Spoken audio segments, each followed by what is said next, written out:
Welcome to all in pen and canvas family.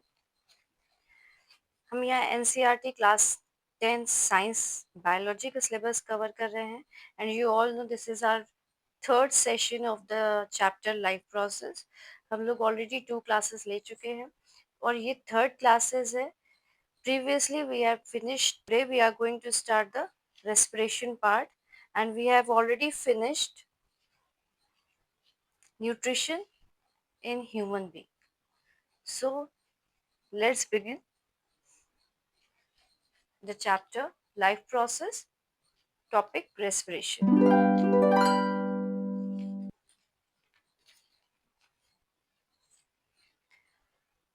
We have discussed nutrition previously.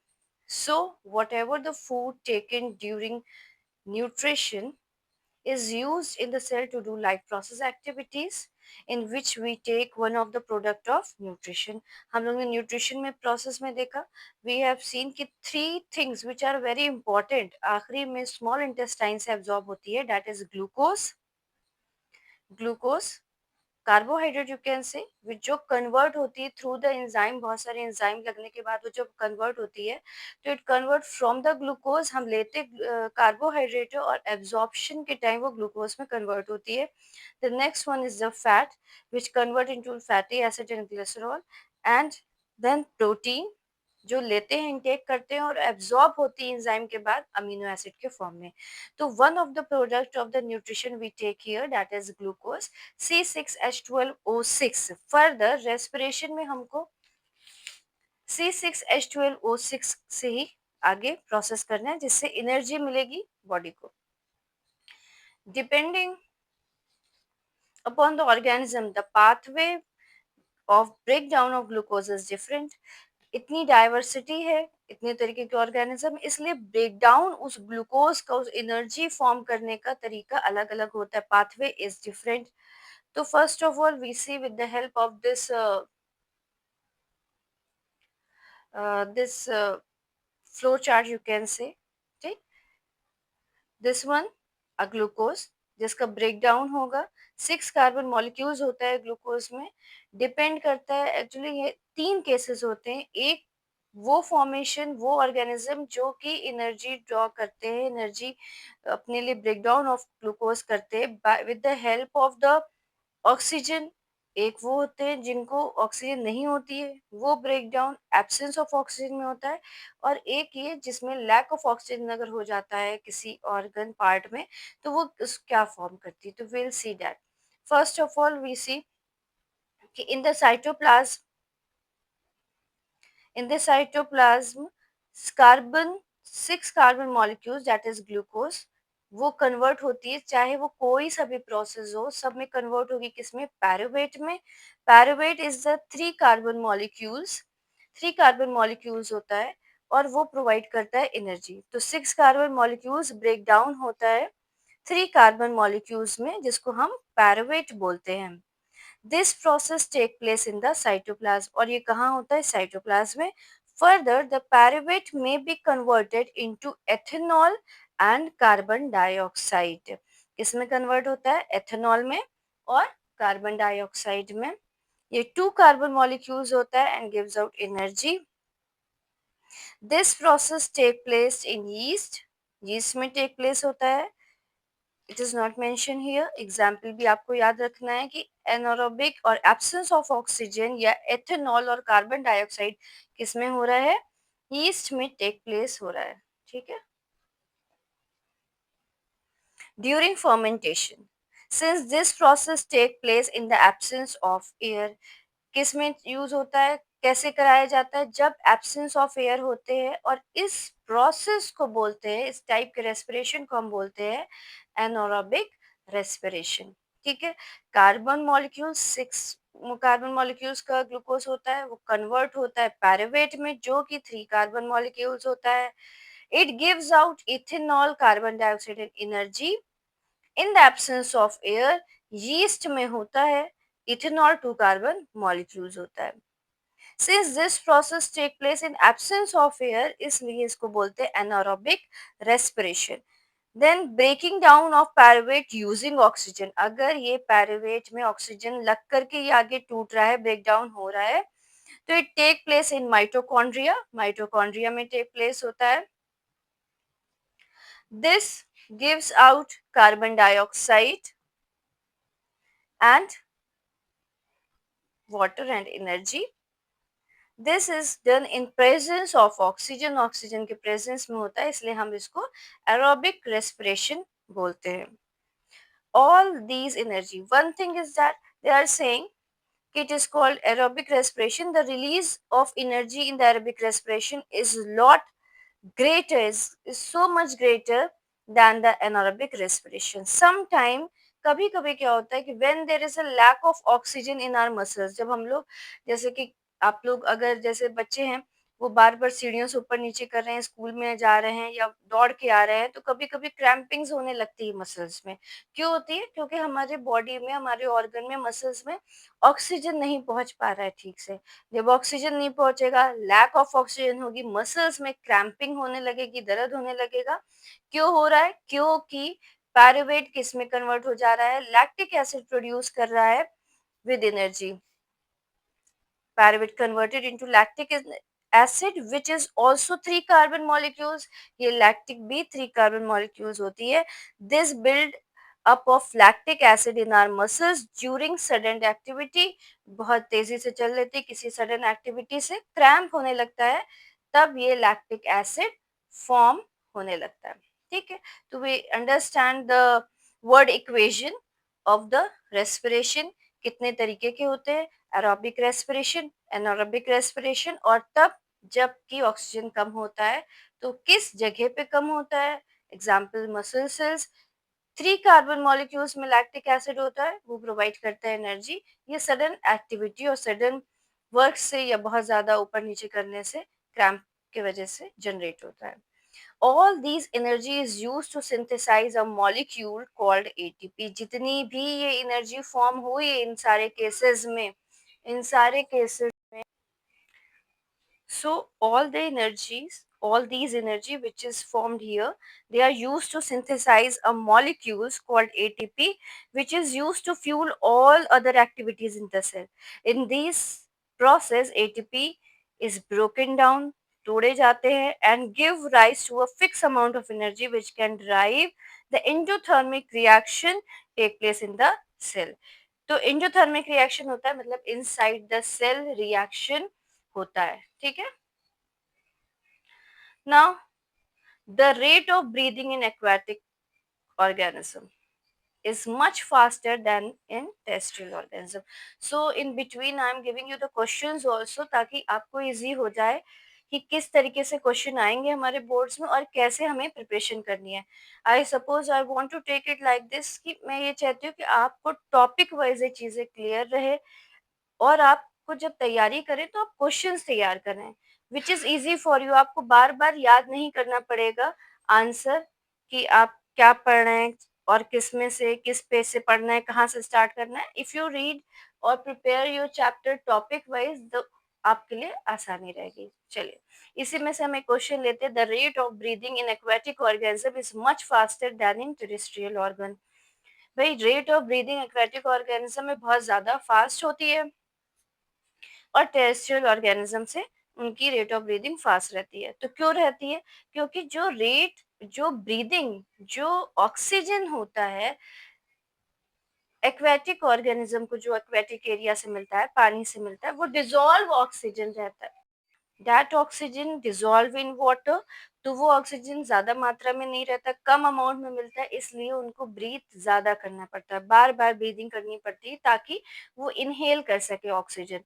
लेकिन terrestrial में ऐसी कोई बात नहीं है, मैक्सिमम अमाउंट ऑफ ऑक्सीजन आपको मिलता है एटमॉस्फेयर से. तो ज्यादा ऑक्सीजन मिल रहा है तो उनको ब्रीदिंग कम करनी पड़ती. इनको ज्यादा रेट ऑफ ब्रीदिंग क्यों रहती है? क्योंकि ऑक्सीजन उनका वाटर में डिजोल्व रहता है, उनको अप्रोप्रिएट अमाउंट में ऑक्सीजन नहीं मिल पाता, इसलिए उनको ज्यादा ब्रीदिंग करनी पड़ती है. Next next we move toward the respiration in human being. Human being में रेस्पिरेशन कैसे होता है? ठीक है. सो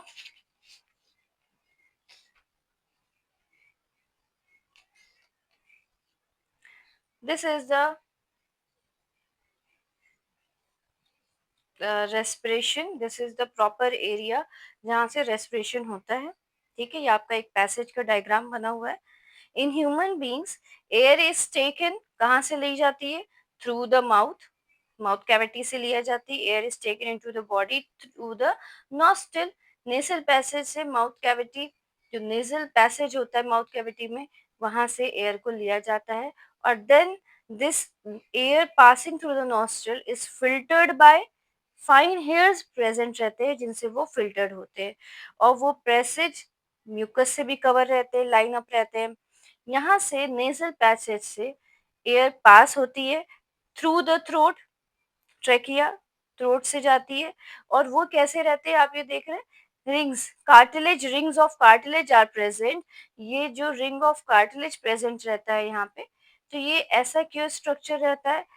इन order to prevent it from the collapse, ताकि हम बोल रहे हैं या हम खा रहे हैं तो बीच में कोलैप्स ना हो, हमारी सांस क्या हो, कोलैप्स ना हो, बीच में फंसे नहीं, तो रिंग ऑफ कार्टिलेज है तो ताकि वो इजीली पास ऑन हो सके। ठीक है, इसलिए रिंग्स ऑफ कार्टिलेज रहता है क्रिस में। Yes, it is present in the throat और ट्रैकिया।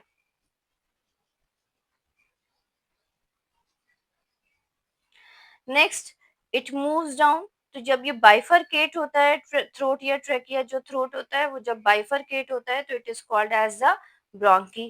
ठीक, and then this bronchi is divided into small tubular structure that is known as bronchioles, इनको हम bronchioles कहते हैं।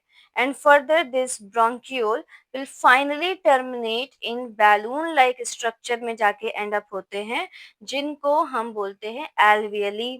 So alveoli is the main, you can say, a respiratory unit जो कि inhale और exhale करने में बहुत बड़ा रोल प्ले करती है, जो हम रेस्पायर करते हैं। जितनी भी एक्सचेंज ऑफ गैसेस होते हैं वो एल्वेली में ही टेक प्लेस होते हैं। सारे इंपॉर्टेंट जितने भी एक्सचेंज ऑफ गैसेस होते हैं, इनहेल एक्सहेल करने में ऑक्सीजन एब्जॉर्ब कर रहा है, एक्सहेल कर रहा है कार्बन डाइऑक्साइड, वो सारा किससे होता है? एल्वेली से होता है। The wall of the alveoli, अब इनकी वॉल्स जो होती है वो पूरी ब्लड वेसल से कवर्ड अप रहती है। ठीक है, now we move toward the important point of this respiration. हमने ये समझ लिया, पैसेज समझ लिया कि it moves from the nostril, then it reaches to the larynx, then trachea, then it bifurcate into bronchi, then bronchioles, bronchioles से alveoli में जाता है, जो कि बैलून लाइक स्ट्रक्चर होता है। वो सरफेस और एरिया होता है जहाँ एक्सचेंज ऑफ गैसेस होती है। अब हम प्रॉपर डेफिनेशन समझ लेंगे। What is alveoli? Alveoli, it is the organ which provides surface for the exchange of gases. It is extensively contain blood vessels. Blood vessels contain करती है। ठीक है, ये वो organ है जो provide करती है surface exchange of gases के लिए, और blood vessels से cover रहती है, पूरे में blood vessels रहते हैं। ये बहुत बड़ा एक मोटिव है इसका, कि ये ब्लड वेसल से क्यों पूरी कवर्ड अप रहती है, क्यों पूरा अंदर का एरिया ब्लड वेसल से पूरा बना रहता है। क्यों रहता है? क्योंकि जो भी गैस ये इनहेल कर रही है, ये ऑक्सीजन जो इनहेल कर रही है, एब्जॉर्ब कर रही है, वो हमारी इसी ब्लड वेसल्स के थ्रू हमारी ब्लड में जाके एंटर करेगा। ठीक है, तो इसलिए ये ब्लड वेसल से कवर रहती है। Next one is the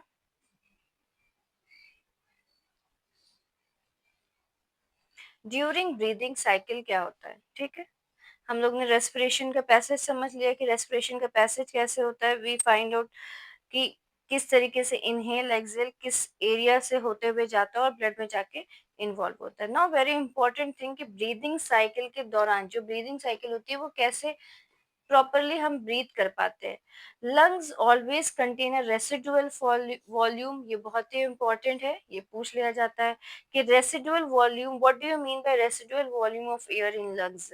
lungs हमेशा रेसिडुअल वॉल्यूम ऑफ एयर रखता है, मतलब कि जैसे आप समझ लीजिए किसी चीज का बैकअप रखना, so that there is sufficient time for oxygen to be absorbed, ताकि हमारी ऑक्सीजन एब्जॉर्ब हो जाए और CO2 रिलीज हो जाए। तो हमारी इवेंचुअली काम होता है एक तरीके से, वो इनहेल करते हैं तो क्या करती है एल्वेली, उसको एब्जॉर्ब करती है और बॉडी से पूरा कार्बन डाइऑक्साइड ब्लड जो होता है वो ब्रिंग करता है carbon dioxide from rest of the body to release into the alveoli. तो पूरी बॉडी से ब्लड आ जाता है जिसमें CO2 होता है वो एल्वियली में वापस आता है और उसी वक्त at the same time oxygen alveoli alveolar से निकल करके is taken up by blood in the alveolary blood vessels to be transported to all the cell of the body. तो ये जो वर्क करती है एल्वेली का बहुत क्रूशियल रोल है। ये जो वर्क करती है एल्वेली उसी टाइम पे हमारे लंग्स में रेसिडुअल वॉल्यूम ऑफ एयर भी प्रेजेंट रहती है ताकि ऐसा ना हो कि भाई ऑक्सीजन ले रहे हैं CO2 रिलीज हो रही है बाहर आ रही है ऑक्सीजन एब्जॉर्ब हो रही है उसके बीच में हम कोलैप्स कर जाए बॉडी। तो ऐसा कोई केस ना हो इसलिए हमारी बॉडी में रेसिडुअल वॉल्यूम लंग्स में प्रेजेंट रहता है। Now we move toward the next topic that is transportation.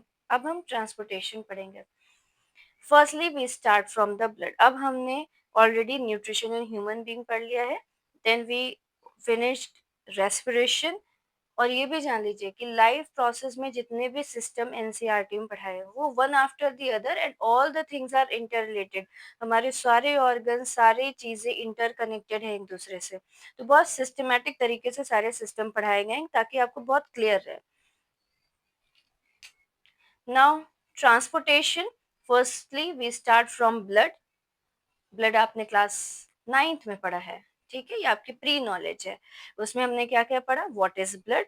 Blood क्या होता है, एक फ्लूइड मीडियम होता है जिसमें प्लाज्मा प्रेजेंट रहता है, ठीक है, in which other cells are substances और cells are suspended.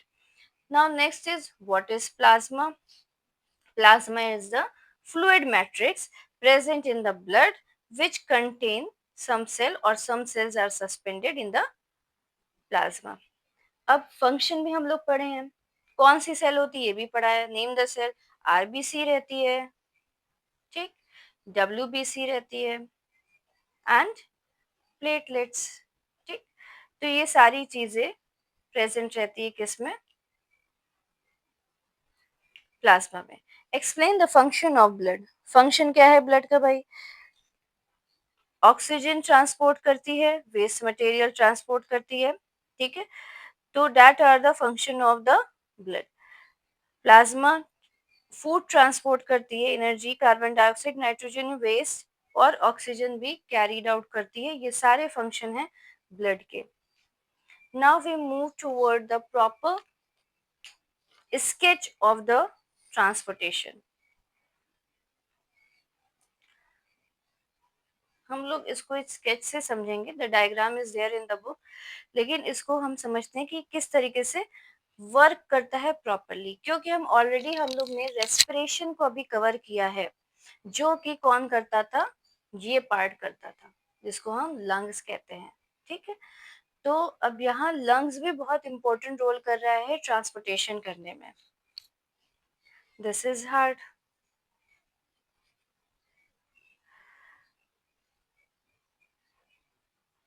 So now we start the working, a proper working of heart.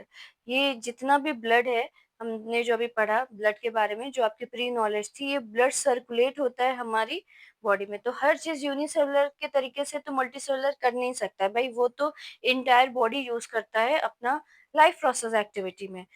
Human body और multi cellular organism little bit complex, तो उनको एक प्रॉपर सिस्टम चाहिए हर एक्टिविटी लाइफ प्रोसेस करने के लिए। तो for that we have a pumping organ जिसको हम बोलते हैं हार्ट, ठीक। अब हार्ट की पहले वर्किंग समझ लेते हैं, तब हम उसके कुछ इंपॉर्टेंट चीजें पढ़ेंगे with the help of the questions, in form of questions. We all know कि human beings have 4 chamber heart. 4 chamber heart होते हैं ताकि, क्यों होते हैं, ताकि ऑक्सीजनेटेड ब्लड जो होंगे वो डीऑक्सीजनेटेड से मिक्सअप ना हो, इसलिए उसके पास 4 चैम्बर्ड हार्ट होते हैं। अब हम लोग अगर प्रॉपर वर्किंग इसकी समझे तो oxygen rich blood from the lungs come into the thin walled. Oxygen rich blood जो होते हैं वो कहाँ पास आते हैं, लंग्स में पहुंचते, हार्ट में पहुंचते हैं from the lungs, oxygenated blood heart में पहुंचते हैं। और ये जो हार्ट का जो ऊपर वाला चैम्बर होता है जिसको हम एट्रियम बोलते हैं वो थिन वॉल्ड होता है, पतली वॉल से बना रहता है।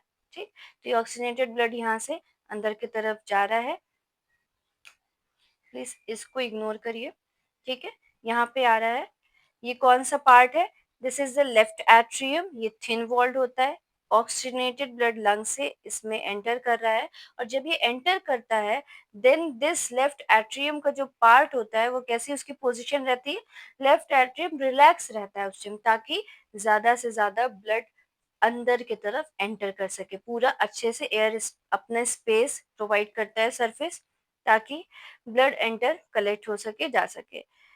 इट देन कॉन्ट्रैक्ट, अब फिर वो धीरे धीरे कॉन्ट्रैक्ट हो जाता है और लेफ्ट वेंट्रिकल जो होता है वो रिलैक्स हो जाता है। ताकि ये कॉन्ट्रैक्ट होता है, ये थोड़ा सा कॉन्ट्रैक्ट होगा तो व्हाट विल हैपन, ये ब्लड इजीली स्क्वीज डाउन हो जाएगा किसमें, लेफ्ट वेंट्रिकल में। और इस टाइम लेफ्ट वेंट्रिकल की पोजीशन कैसी होती है, रिलैक्स होती है।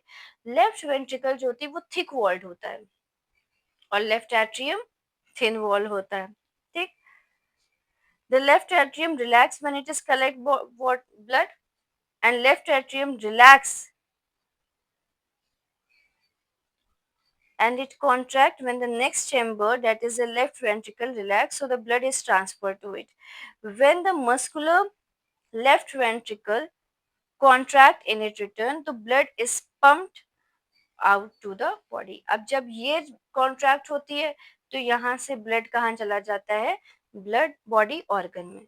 अब बॉडी ऑर्गन से क्या होता है, जितना भी डीऑक्सीजनेटेड ब्लड्स होते हैं वो पूरी बॉडी से खिंच करके किस में जाता है, राइट एट्रियम में जाता है, which is a thin walled, right atrium में जाता है। और उस टाइम राइट एट्रियम कैसा होता है, पोजीशन रिलैक्स होती है position. As a right atrium contract, जब ये कॉन्ट्रैक्ट होता है तो ब्लड किस में आ जाता है, नीचे, दैट इज राइट वेंट्रिकल में मौजूद रहता है। जब इसमें ब्लड जाता है तो ये रिलैक्स, भाई जिसमें जिसमें ब्लड जाता है वो रिलैक्स पोजीशन में आ जाता है, और जब उसको आगे पहुंचाना रहता है तो वो कॉन्ट्रैक्ट हो जाता है। ठीक, as a right atrium contract the corresponding lower chamber, मतलब कि राइट वेंट्रिकल रिलैक्स पोजीशन पे आ जाता है। This transfer blood to the right ventricle which in turn pump it to the lungs for oxygenation। अब ये वेंट्रिकल में आने के बाद ये ब्लड कहाँ चला जाता है, लंग्स के पास पहुंच जाता है और कहता है भाई साहब अब ये डीऑक्सीजनेटेड है, आप इसको ऑक्सीजनेटेड कर दीजिए, और फिर ये वापस लेफ्ट एट्रियम, इस तरीके से साइकिल पूरी चलती है। मतलब कि यहाँ पे लंग्स का रोल क्या है कि जो डीऑक्सीजनेटेड ब्लड है उसको ऑक्सीजनेटेड बनाना, और बनाने के बाद कन्वर्ट करने के बाद वो हार्ट में भेजता है और हार्ट बॉडी में भेजता है। बॉडी में जितने भी डीऑक्सीजनेटेड ब्लड हैं वो जाती है भाई राइट एट्रियम पे, फिर राइट वेंट्रिकल पे, फिर लंग्स पे उसको क्लीन करने के लिए, मतलब डीऑक्सीजनेटेड से ऑक्सीजनेटेड करने के लिए। तो अब ये जान लीजिए कि लंग्स का सर्कुलेशन में, ट्रांसपोर्टेशन में लंग्स का बहुत बड़ा रोल है। वो डीऑक्सीजनेटेड को ऑक्सीजनेटेड में कवर करती है, ठीक है, कन्वर्ट करती है। Now we move toward the few topics जो कि मैंने क्वेश्चन फॉर्म में बनाया है कि जो आपको इजी रहे उसको कवर करना। Deoxygenated blood go to the lungs to remove carbon dioxide from blood, make it oxygenated, then this oxygen rich blood brought back to heart, then to the rest of the body। ये हमने समझ लिया है कि भाई lungs बहुत ही important और crucial role play करता है ट्रांसपोर्टेशन में। Next, the heart has different chamber, why? Heart has different chamber, why? मैंने अभी आपको बताया शुरुआत में, it has 4 chamber. Human beings की बात करें, क्यों होता है, क्योंकि भाई ऑक्सीजनेटेड डीऑक्सीजनेटेड सेपरेट सेपरेट रहें ताकि वो मिक्सअप ना होने पाए। ठीक, next question, why the upper wall of the heart are thin and lower wall are thick? मैंने अभी बताया आपको, थिक होती है अपर वॉल और नीचे लोअर वॉल, सॉरी ऊपर अपर वॉल थिन होती है एंड लोअर थिक होती है। क्यों रहती है थिक और थिन? बिकॉज सिंस वेंट्रिकल जो होती है, वेंट्रिकल्स नीचे होते हैं, ventricles have to pump blood to various organ, बहुत सारे ऑर्गन में ले जाना पड़ता है और बहुत ही प्रेशर रहता है, इसलिए वो वॉल नीचे की थिक रहती है। ठीक है, जो ऊपर आता है वो ऑर्गन से होते हुए आता है, तो इसलिए उसमें ज्यादा प्रेशर नहीं होता ब्लड का। यहाँ पे ब्लड का प्रेशर हाई होता है, किसमें? ब्लड प्रेशर हाई होता है किसमें? वेंट्रिकल में। वेंट्रिकल में हाई होता है, इसलिए वॉल थिक रहती है लोअर एरिया की। Next, what is the role of valve? Valve भी बहुत इंपॉर्टेंट रोल प्ले करता है in the structure of the heart. तो वैल्व क्या है? Valve is the, you can say it is the stoppage area, it is the opening and closing area. वो area होता है, वैल्व इंश्योर करता है कि ब्लड जो ऊपर के एरिया से, मतलब एट्रियम से वेंट्रिकल जा रहा है, एट्रियम से वेंट्रिकल की तरफ फ्लो कर रहा है, वो वापस ना जा पाए। ठीक है, इसको रोकने के लिए क्या होता है, वेल्व बना रहता है, does not flow backward when the atria and ventricle collapse. जब एट्रिया और वेंट्रिकल जब कोलैप्स करें तो उस टाइम ऐसा ना हो कि वो ब्लड वापस चला जाए, तो इसलिए वहां पे वेल्व प्रेजेंट रहता है। Next one, why there is separation of right side and left side of the heart? Again the same thing, कि क्यों रहता है? इसलिए रहता है ताकि मिक्सिंग ना हो पाए किसकी? ऑक्सीजनेटेड और डीऑक्सीजनेटेड ब्लड की। तो आंसर दोनों के यहाँ पे सेम होंगे एग्जैक्ट, क्योंकि डीऑक्सीजनेटेड और ऑक्सीजन को अलग करने के लिए इसलिए 4 चैम्बर रहते हैं, साइड क्यों अलग रहते हैं? देन द सेम आंसर की मिक्सिंग ना हो डीऑक्सीजनेटेड और ऑक्सीजनेटेड की। नाउ नेक्स्ट, थोड़ा सा कुछ चीजें हैं जो क्लियर होनी चाहिए, may be in MCQ they ask कि कितने चैम्बर हार्ट किस में प्रेजेंट रहते हैं। बर्ड्स एंड मैमल्स में 4 चैम्बर हार्ट प्रेजेंट रहते हैं, एम्फीबियंस में 3 चैम्बर। बर्ड्स एंड मैमल्स में ज्यादा एनर्जी की रिक्वायरमेंट है, हाई ऑक्सीजन एफिशिएंसी लगती है, highly efficient supply of oxygen की नीड है, क्योंकि वो उड़ते हैं, उनका वर्किंग सिस्टम ज्यादा है। बर्ड के केस में, मैमल के केस में बहुत ज्यादा वर्किंग होती है, इसलिए भाई मिक्सिंग बिल्कुल भी वो नहीं एडजस्ट कर सकते अपने लाइफ प्रोसेस में।